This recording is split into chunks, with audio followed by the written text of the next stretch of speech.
Gaming for Fun, or Harmless Nuts, if you want to call it that. I mean, I have had a rebrand, so it is Harmless Nuts at the end of the day. So I'm here to talk about something I've just recently, I say just recently, within the last 6 months or so, purchased, and it would be, it's going to be the GT Omega Pro Racing Sim Rig. So I bought this, middle of February, March sort of time, end of March sort of time, so less than 6 months. Enough time to actually get a feel for the rig and how it runs and does things. Really nice rig, really like it. Was about £490 odd. Came with a TV stand or a monitor stand. Thinking about it now, I probably should have actually future-proof bought this and bought it with the triple monitor display setup rather than single monitor. I bought it with a single monitor thinking, oh, I've got a 22-inch screen, that'll be alright. Well, actually, I sat there thinking, I've got a 24-inch, and the 24-inch was actually too heavy for the bracket that I had for it. So I had to go down, and plus the 24-inch had sun damage, so the screen was actually slightly yellow and wasn't giving a proper colour out, so I was kind of a bit miffed about that, so I swapped to my 22-inch, which, okay, yeah, smaller screen, it is what it is. I'm hoping to get either a VR headset or buy 3 27-inch monitors. At the moment it's cheaper to get the VR set, but my computer is the limitation here, and I want a decent resolution with the VR, so it means if I get the VR I have to then upgrade my PC, whereas if I get 27-inch screens I don't have to necessarily upgrade the PC yet. It would then mean I'm running 6 monitors on 2 graphics cards, which it's capable of doing. It's quite capable of doing. It's just, it would be fiddly and annoying, and if I'd done the triple screen thing, I'd rather make the sim rig have its own dedicated computer so I can just do my racing, my driving, everything on the sim rig. And then when I want to play other games like, I don't know, Armour or anything that's not sim related, it will go onto my main desktop. So with that aside, I want to show you this, but I'm going to have to pause the video so I can flip my camera because I'm on a phone. So as you can see, this is the GT Omega Racing Cockpit. Excuse the slight mess there, it's got to tidy this room as yet. But nice, like, I don't know whether it's a leather or a pleather, like one of these fake leathers. It feels nice, it does feel quite like leather. It probably is actually leather. Obviously the silver accents on this seat, these are plastic. The only downside is my shoulders sit up here, and I wanted to attach like belt buckles to it, which I probably could, but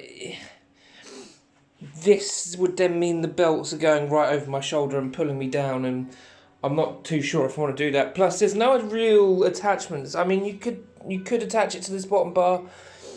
In fact, you probably could actually attach it to that bottom bar and have it roll over.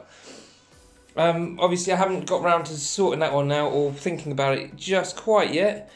Let me just take a seat so we can sit lower.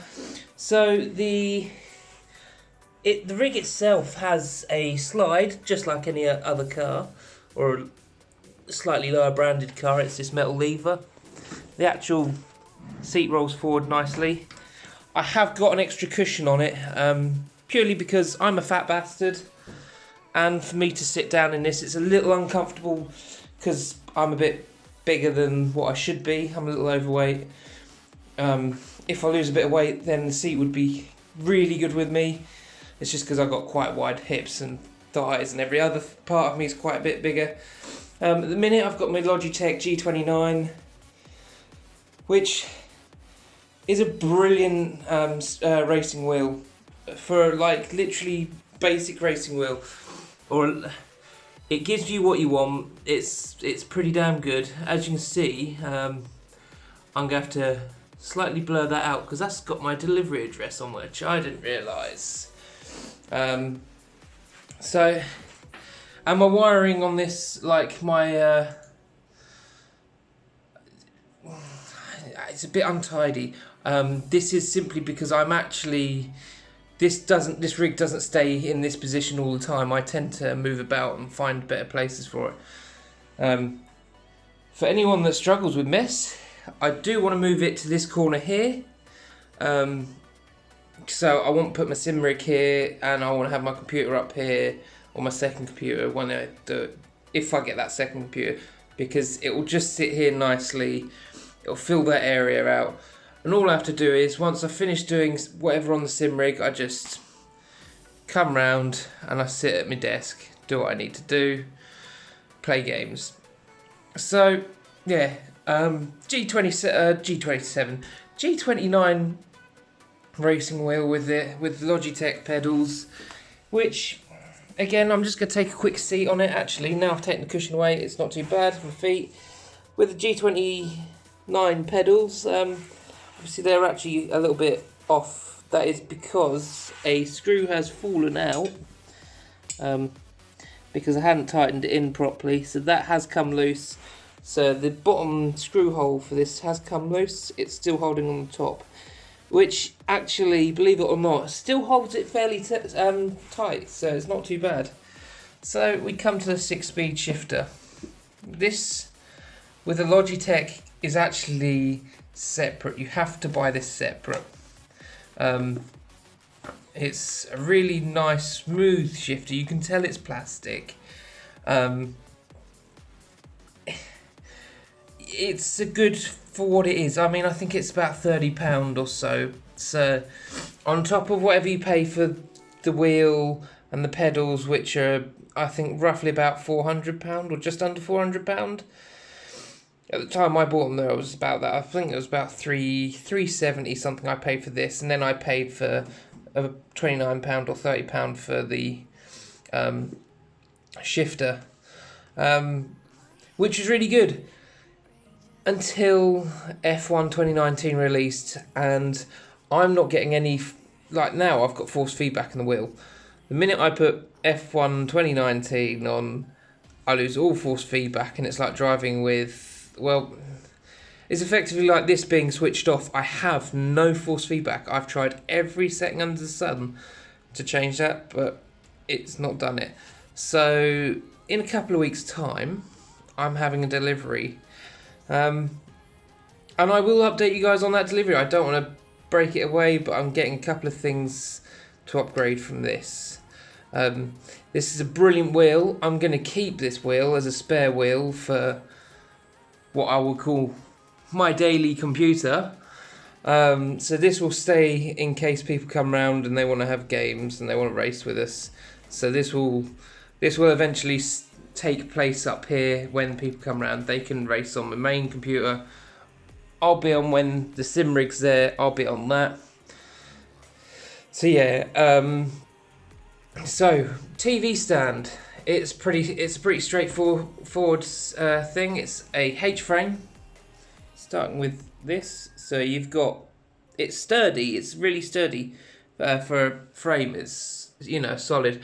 The reason I've got a spirit level is actually because on this side I've taken, there should be 2 bars coming out further.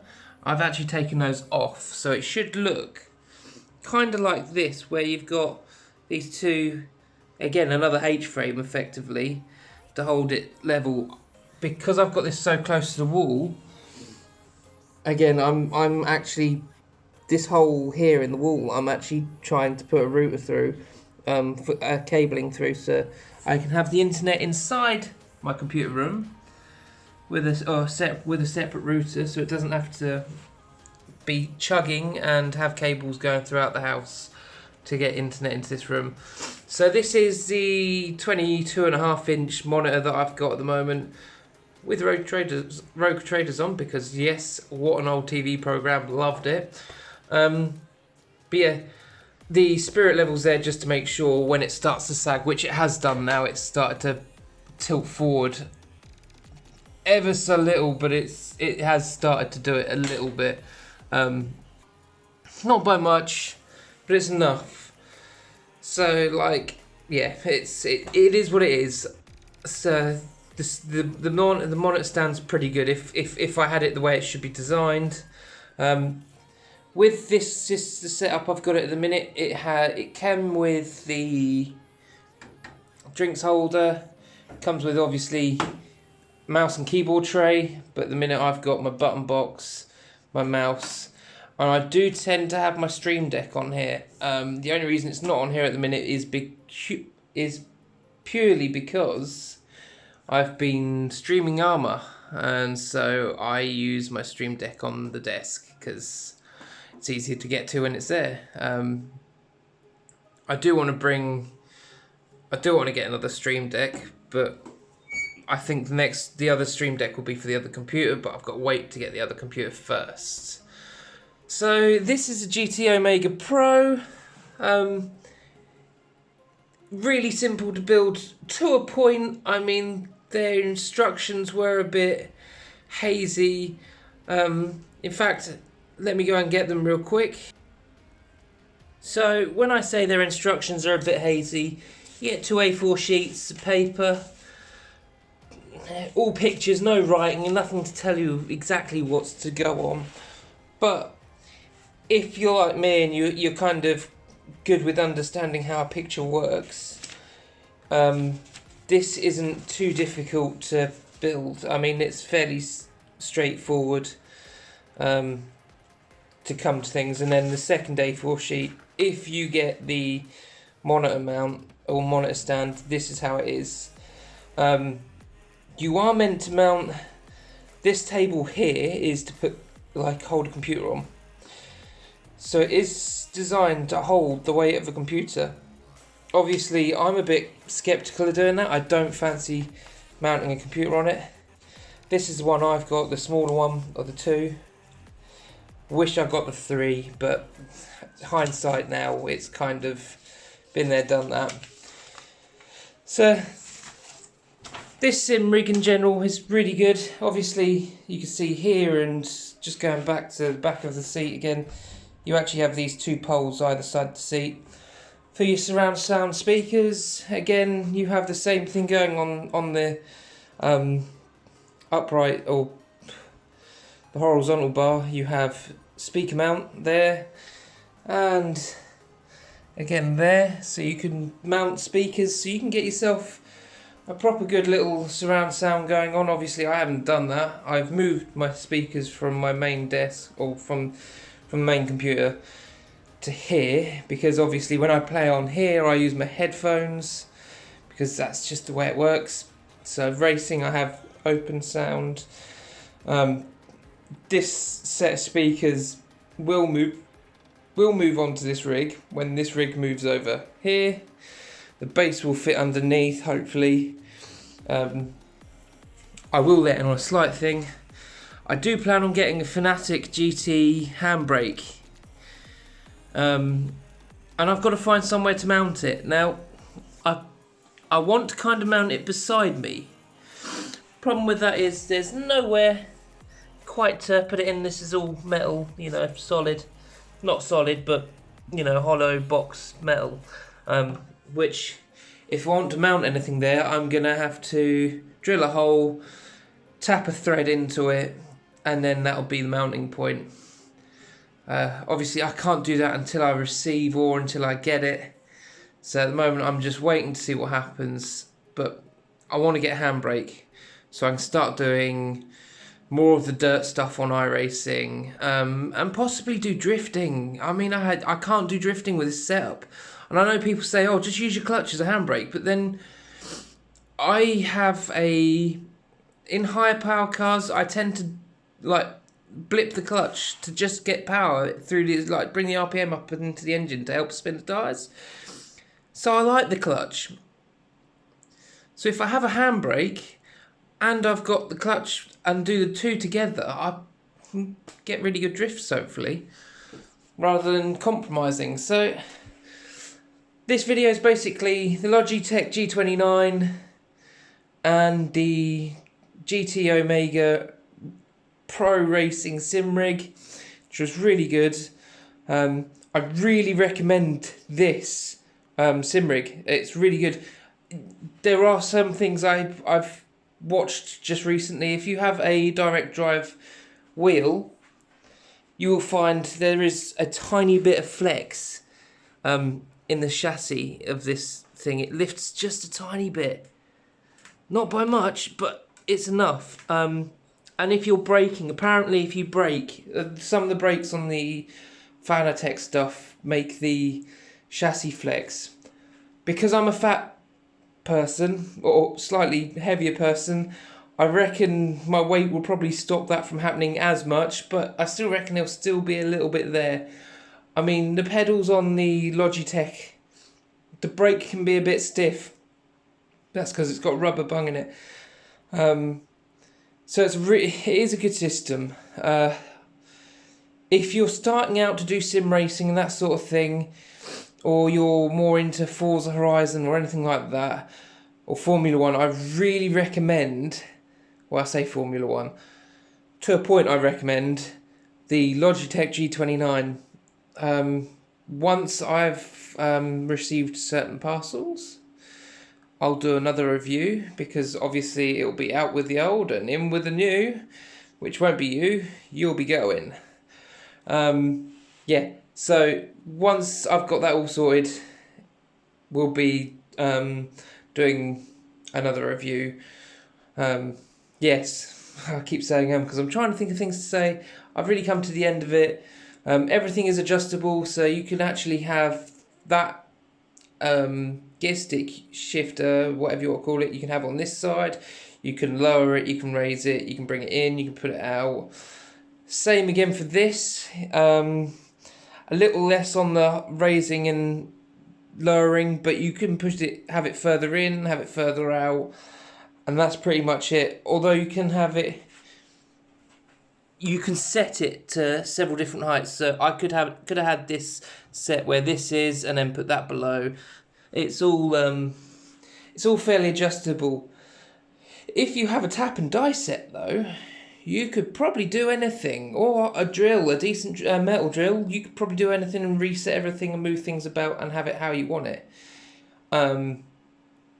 I've got a tap and die set, I've got a drill, and I will be experimenting. I will be putting holes in this and customizing it so it works for me. It's just what I've got to do to make it feel right.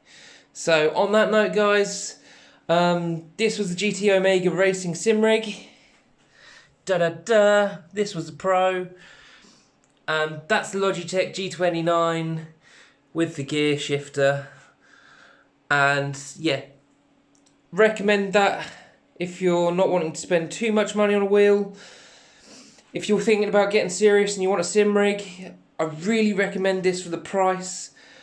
Obviously it's not the best, it's not like the best on the market. When I say that, it's probably one of the cheaper stuffs in on the market, but it's really good. For the price you pay, it's really good. Obviously there's other sim rigs you can pay thousands for and they'll probably be better, but for a starting sim rig, for your first rig ever, I think GT Omega are the people to go with. They are comfortable. Admittedly, I'm a bit bigger than I need to be with this seat. I could buy another seat and get the XL and get the wider seat, and it'd be perfect for me. Because I'm slightly smaller, because I'm slightly bigger, it's not the most comfortable. I've had friends around trying the seat and they've said that's a really comfortable seat. So I mean it's padded. Look, I mean it's got squish in it. It's not hard. It's actually a really comfortable seat. I mean this is hard, but then that's not so bad. You're sitting on that for longer than you're laying on this or leaning on this. So yeah, and racing seats aren't meant to be designed to be comfortable, and this is comfortable if you're not quite big. If I lose a bit of weight, that'll be alright. So again, I recommend the GT Omega Racing Pro. I recommend if you're starting out to get a Logitech G29. Obviously there are better wheels than that, like the Thrustmaster, the Fanatec, And the podium drives, you know, they're the direct drive wheels. But then you're talking about, once you get to direct drives, you're talking about just £1,400 for that. Not the wheel, not the pedals, not that, just this bit. Whereas with the Logitech, you get the wheel and the pedals, and you have to buy that separately. But yeah, you get what I mean. Logitech G29 if you're just starting out. This if you want to start getting serious, because why not? You know, it's an investment and it's going to last. It's a really well built thing. It's strong, it's sturdy. When the boxes turned up, actually, I got 3 boxes. They weighed an absolute metric ton, and they're really good. So I really recommend this, guys. I'm going to put links in the description for everything here, even the Derek Spears button box, because that Derek Spears button box is really good. I just really recommend getting one of those if you're going to get into sim racing or something similar. He does a whole load of things. I may even do a separate video on that. But for now, guys, thanks for watching. Thanks for sticking around. Give us a thumbs up if you liked the video. If you didn't, put a thumbs down. Give us a comment, because I do read comments and I reply to them as much as I can. Once again, guys, thank you, and I'll see you soon.